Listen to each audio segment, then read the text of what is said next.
안녕하세요. 그 포천 한탄강 열대정원에요. 얼마 전에 파파야 나무가 죽고 좀 엉뚱한 잔디가 깔리는 일이 있었잖아요. 네, 맞아요. 그 소식 저도 들었습니다. 이게 그냥 뭐 실수련이 할 수도 있는데 어쩌면 이게 우리가 내는 세금이 어떻게 쓰이고 관리되는지 좀 더 큰 질문을 던지는 사건 아닐까 싶어요. 네, 오늘 저희가 좀 깊게 파볼 자료가 바로 그 지점을 다루는 칼럼입니다.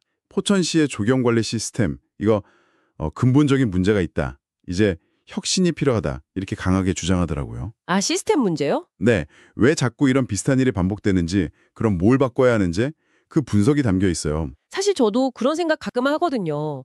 왜 우리 동네 공원 나무나 길가 화단 같은 거 있잖아요. 왜 저렇게 자주 바꿀까? 세금 아깝게. 이런 생각. 아마 듣고 계신 분들 중에도 좀 비슷한 궁금증 가지셨을 수도 있을 것 같아요. 그렇죠. 충분히 그럴 수 있죠. 이 칼럼이 혹시 그 답을 좀 줄 수 있을지 한번 같이 살펴보시죠. 네, 그 칼럼이 지적하는 가장 큰 문제점은요. 포천시의 식물 관리가 너무 여러 곳에 이렇게 쪼개져 있다는 거예요. 쪼개져 있다고요? 네, 관광과 따로, 도로과 따로, 또 뭐 위탁준 조경업체도 있고, 농업기술센터도 일부 하고, 그러니까 각자 자기 영역만 담당하는 식이죠. 아, 그럼 전체적으로 이걸 딱 책임지고 관리하는 곳이 없다는 거네요. 바로 그겁니다. 그러다 보니 전체 그림을 보는 사람이 없고, 문제가 터져도 이게 정확히 누구 책임인지 그걸 따주기가 되게 애매한 구조라는 거죠. 칼럼에 어떤 전문가 인터뷰도 나왔던 것 같은데요. 열대식물 전문가였던가? 네, 맞아요. 그 전문가 말이 그거였죠. 잔디 시공 업체한테 필요한 기술 정보가 있을 거 아니에요. 그렇죠. 어떤 잔디를 써야 하는지, 어떻게 심어야 하는지 같은 거요. 네.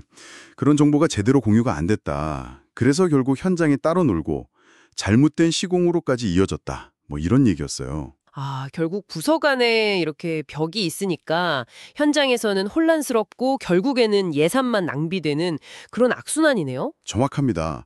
파파야 나무가 죽거나 뭐 심은 지 얼마 안 된 가로수가 쉽게 망가지고 이런 게 단순히 식물 벽그룹 문제가 아니라는 거죠. 그렇죠. 칼럼은 이런 일이 자꾸 반복되면 결국 시민들이 행정 전체를 좀 불신하게 된다. 예를 들면 아니 왜 맨날 이런 실수가 반복돼? 이런 근본적인 질문을 던지게 된다는 거죠. 그게 더 큰 문제라고 경고하고요. 듣고 보니 정말 그렇네요. 신뢰의 문제까지 연결되는군요.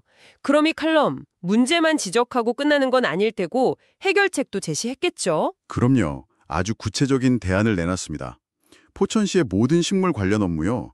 그리고 뭐 열대정원의 그 특별한 파파야나 바나나부터 시작해서 계절마다 심는 꽃들, 도로변 가로수, 공원 녹지 이 모든 걸 한 곳에서 맡아야 한다는 겁니다. 아, 한 곳에서요? 어디요? 바로 포천시 농업기술센터.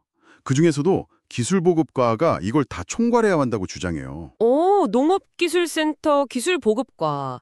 그러니까 전문성을 가진 한 부서에 딱 책임을 맡기자는 거군요. 네, 근데 왜 하필 농업기술센터, 그것도 기술보급과여야 하는지 뭐 이유가 있겠죠? 네, 명확하게 세 가지 이유를 들더라고요.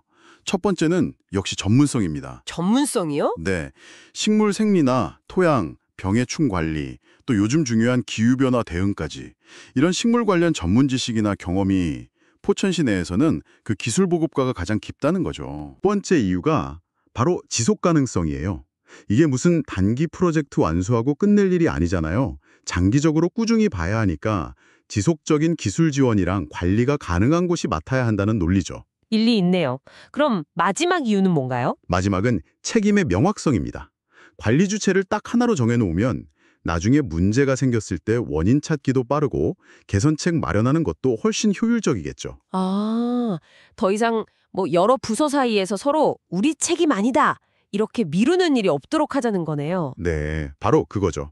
책임 소재를 분명히 하자는 겁니다. 결국 이 칼럼이 제안하는 건 행정 효율성도 높이고 현장에서는 전문가들이 제대로 일할 수 있게 하고 뭐 최종적으로는 시정에 대한 시민들의 신뢰까지 다시 쌓아 올리자. 이런 큰 그림이네요. 맞습니다. 전문가 의견이 처음 계획 단계부터 잘 반영되고 또 관련 정보나 진행 과정 같은 게 좀 투명하게 공유되는 시스템, 그걸 만들자는 거죠. 네. 오늘 살펴본 칼럼, 그러니까 포천시 조경 문제의 본질은 담당 공무원들이 뭐 열심히 안 해서가 아니라 전문가 중심의 통합관리 시스템이 없었기 때문이다. 이렇게 진단하는 거군요. 네, 그렇죠. 근본 원인을 시스템 부재로 본 거죠. 그리고 그 해결책으로 농업기술센터 기술보급과로 역할과 책임을 딱 모으자 이렇게 제안하는 거고요. 듣고 계신 여러분, 동네 공원이나 가로수는 어떨지 궁금하네요. 어떤 시스템으로 관리되고 있을까요? 오늘 얘기 나온 것처럼 식물 관리를 전문가 집단, 한 곳에 딱 맡기는 방안에 대해서는 또 어떻게 생각하시는지요? 여기서 조금 더 생각해 볼 지점도 있는 것 같아요. 칼럼은 단순히 부서를 합치는 걸 넘어서 시민하고 전문가, 그리고 행정이 서로 좀 믿고 시너지를 내는 진짜 협력이 중요하다고 말하는 것 같거든요. 아, 진짜 협력이요? 네, 전문성은 살리면서도 또 너무 경직된 관료주의에 빠지지 않으려면 어떻게 해야 할까? 그러니까 효율성과 유연성 사이에서 균형을 잡으려면 어떤 고민이 더 필요할까? 이런 질문을 한번 던져보면서 오늘 이야기 마무리하면 어떨까 싶습니다. 네, 좋은 질문인 것 같습니다. 생각해 볼 거리를 남겨주시네요.